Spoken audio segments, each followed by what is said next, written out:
Okay, today I'm going to be tying a Euro nymphing style jig pheasant tail nymph. Yeah, so I'm going to show you a quick way to get the bead on there, which it's kind of hard sometimes, especially if you're having the smaller sizes. If you put the hook in your vise like that, take your bead and then slide it over the tip of the hook.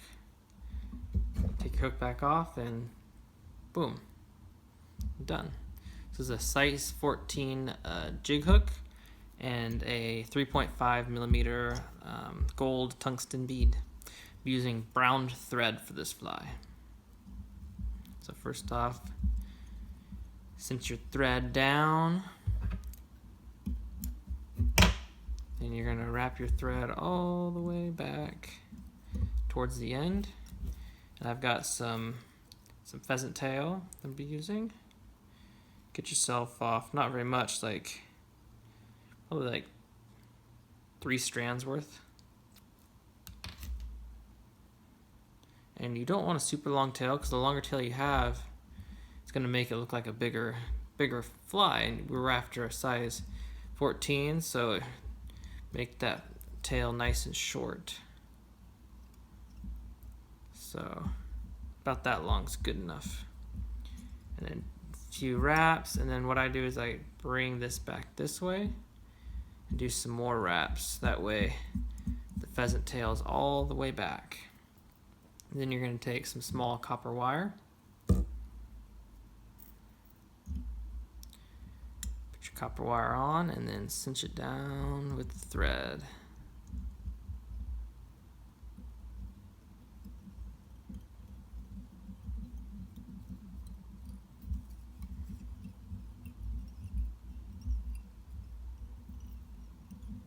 Okay, if you notice, the butt of the fly is a little bit taller than the front of it. What I'm gonna do is oh, this is a slotted tungsten bead, by the way. What I'm gonna do is I'm gonna try to use my thread to build up towards the front of it. So just making wraps all the way back to where I want it fatter, and then come forward, give it a nice tapered look to the fly. It really doesn't take much. Okay, that's about it. Nice tapered little look. And then what you're gonna do is you're gonna actually wrap your pheasant tail in the reverse direction. That way, whenever you wrap your copper wire on, you do it in the forward direction, and whenever you cinch down the copper wire with your thread, it doesn't want to unwind and travel down the hook. So wrap that pheasant tail all the way up.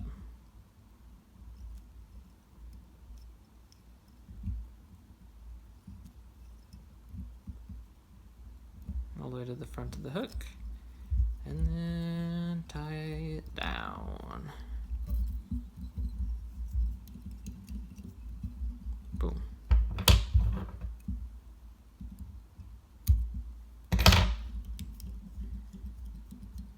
Okay, and then you're going to take your copper wire and you're going to wrap it all the way forward, trying to keep your wraps evenly spaced.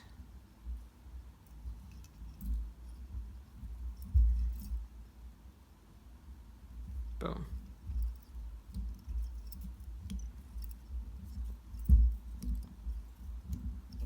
And cinch that down. Okay, a lot of people cut it from this point, but I don't want to make it sharp to cut my thread. I break enough thread anyways, so what you're going to do is you're going to start bending that wire like so, and then once you feel you've bent it enough, you're just going to take it and helicopter it. Oh, that broke quick. You just helicopter it off like that and it'll snap right off. Easy enough. Okay, one more step, or one more thing to tie down. I've got some peacock curl. Take a strand of it, and I tied down the small end first. So I don't tie the big end first, because It just seems to work better. Tying the smaller end down first. You're gonna take and wrap that peacock curl.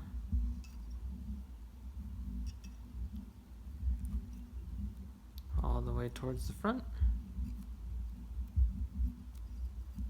Boom, just like that. Tie that peacock curl down. The reason I didn't put any wings on is for your Euro nymphing style jig, you don't want a lot of fluff. The point is to get the jig down to where the fish are as fast as possible. And the more fluff, the more feathers, the bigger the tail, all of it adds up and it adds resistance, so it can't get down to the fish as fast. So we're done. I'm just doing some half hitches to finish the fly. 3, 4, 5. Boom.